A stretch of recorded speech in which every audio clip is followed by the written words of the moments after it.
Kalian tahu bahwa untuk menjalankan sebuah software dengan lancar, kita memerlukan perangkat yang mumpuni. Aplikasi Visual Studio, MATLAB, dan masih banyak aplikasi lainnya. Namun, kebanyakan mahasiswa tidak mengetahui apakah laptop mereka mampu untuk menjalankan aplikasi tersebut. Karena itulah, kami memperkenalkan sebuah program yang bernama Can My Device Support untuk membantu kalian menyelesaikan masalah ini.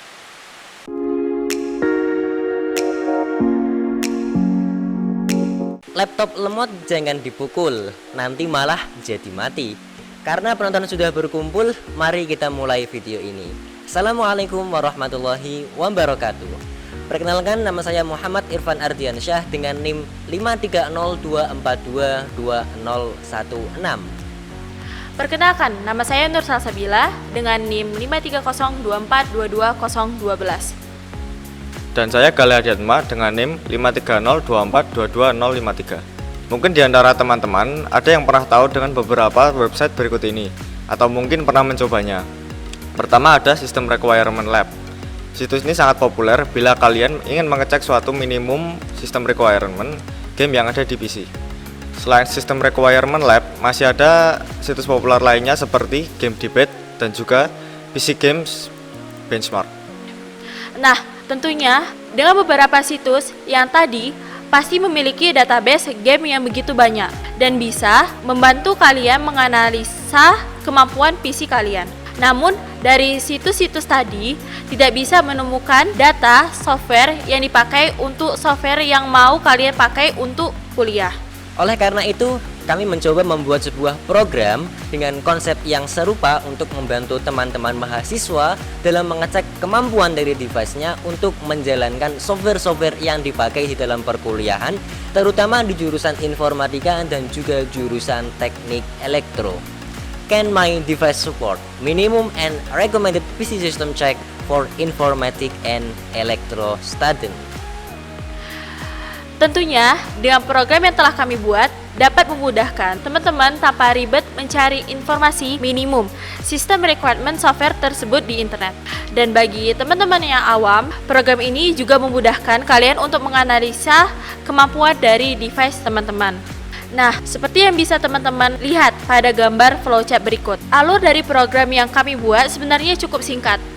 Pertama, program akan menampilkan list menu yang ditampilkan dengan menggunakan fungsi perulangan dari array berupa menu. Selanjutnya, program akan meminta input berupa nomor berdasarkan list menu yang ditampilkan untuk menjalankan atau keluar dari program. Input yang diberikan akan diperiksa menggunakan fungsi percabangan. Apabila benar, dalam hal ini user menginput angka 1 untuk run, maka program akan dijalankan. Apabila salah, maka program akan langsung berhenti. Berikutnya, program memerlukan input berbagai data yang dibutuhkan seperti prosesor, RAM, dan versi Windows pengguna dan juga software yang akan digunakan. Untuk menampilkan berbagai list data yang dibutuhkan, program akan melakukan fungsi perulangan kembali dari array berupa CPU, generasi, RAM, Windows, serta software yang digunakan. Setelah itu, program akan meminta interaksi berupa input data dari pengguna.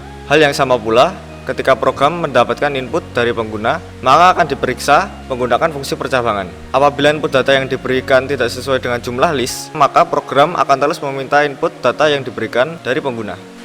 Nah, setelah program menerima berbagai input data yang dibutuhkan, maka program akan membandingkan data yang pengguna inputkan dengan data minimum system requirements yang tadi disimpan di dalam array. Untuk itu, maka program akan memeriksanya menggunakan fungsi percabangan.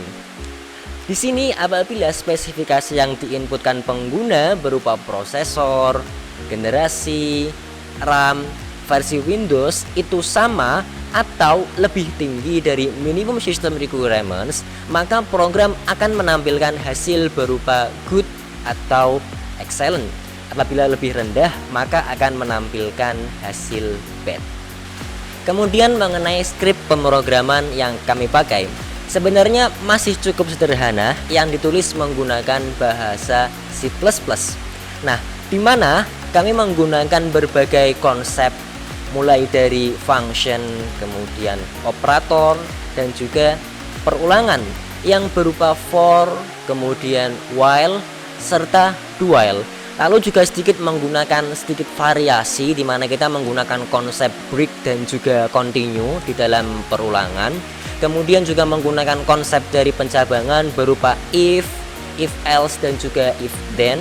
Kemudian tak lupa juga menggunakan array untuk menyimpan data.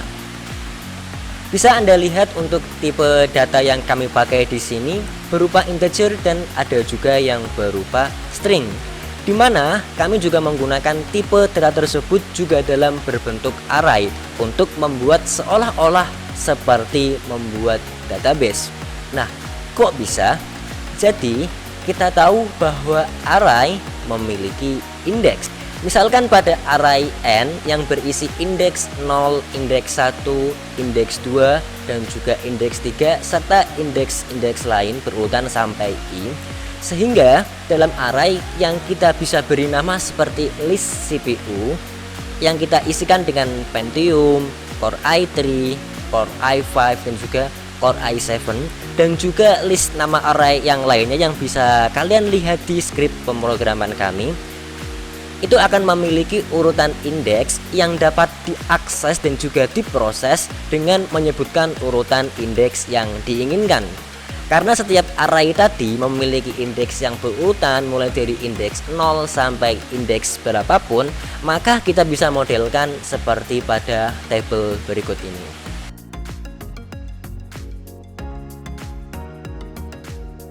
Lalu seperti yang telah dijelaskan di bagian flowchart tadi, bahwa kita akan menggunakan banyak fungsi perulangan seperti untuk menampilkan list menu berikut ini.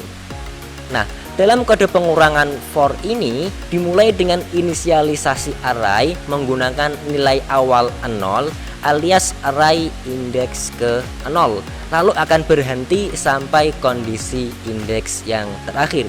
Dan di setiap pengulangannya akan menampilkan list yang ada di dalam array.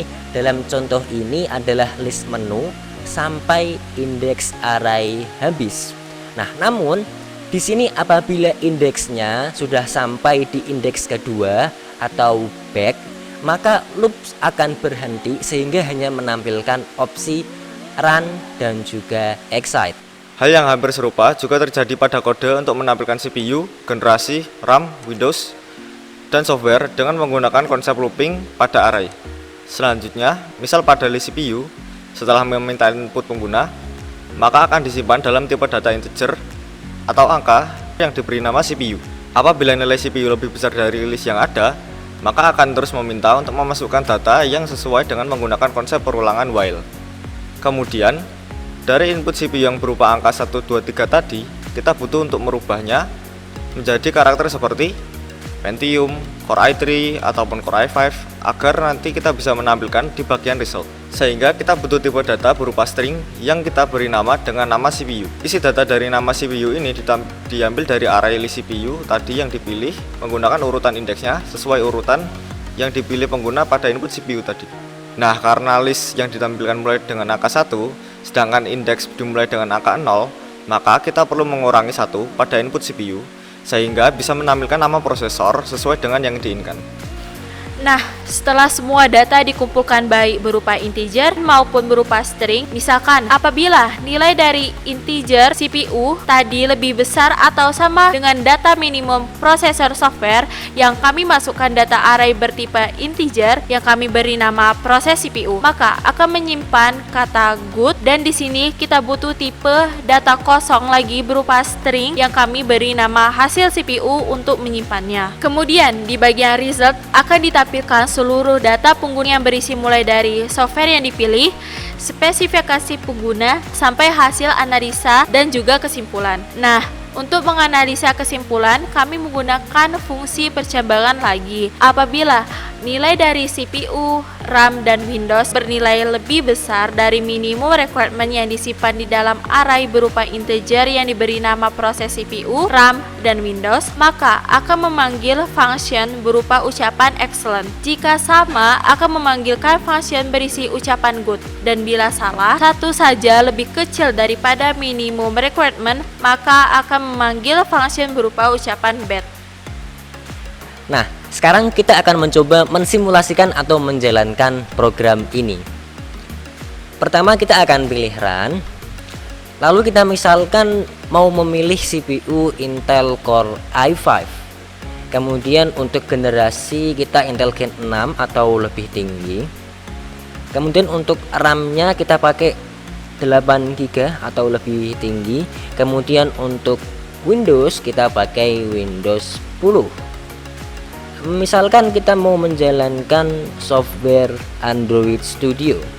Nah, di sini sudah tampil teman-teman, dan kesimpulannya spesifikasi yang aku masukkan tadi mendapatkan nilai excellent. Artinya bisa dipakai sangat lancar di device kalian. Oke, kita coba lagi ya teman-teman. Sekarang kita pilih run. Misalkan kita memilih CPU Intel Core i3, kemudian generasi ketiga atau lebih lama. Untuk RAM-nya 4 GB ke atas. Lalu Windows-nya kita pakai Windows 10. Misalkan kita mau menjalankan aplikasi Visual Studio Code. Nah, di sini kan sudah tampil teman-teman, dan kesimpulannya spesifikasi yang aku masukkan mendapatkan nilai good, yaitu sudah sanggup untuk menjalankan software ini. Misal nih, buat yang punya laptop kentang, kita pilih run 1, terus kita pilih CPU-nya Intel Pentium. Habis itu untuk generasinya kita pilih 3, 1. Terus kita pilih RAM list-nya, pilih 4 GB nomor 3. Terus untuk pemilihan Windows-nya kita pilih nomor 3 untuk Windows 10, dan kita pilih di sini untuk softwarenya yaitu Visual Studio Code. Nah, di sini sudah tampil teman-teman, dan kesimpulannya spesifikasi yang aku masukkan mendapatkan nilai bad, artinya sudah tidak sanggup untuk menjalankan software ini. Oke teman-teman, tadi itu merupakan sedikit pengenalan dari program yang kami buat. Nah, menurutmu gimana Cak programnya Cak? Sangat bermanfaat sekali sih, apalagi buat teman-teman yang masih awam mengenai spesifikasi laptop kayak gini. Oh ya, buat teman-teman yang mau mencobanya boleh banget. Untuk link source-nya udah disertakan di deskripsi di bawah ya teman-teman. Oke, juga terima kasih kepada audiens nih yang telah memperhatikan dari awal sampai akhir, dan jangan lupa untuk tinggalkan like dan juga komentarnya di bawah, dan Assalamualaikum warahmatullahi wabarakatuh. Dadah. Dah. Bye-bye.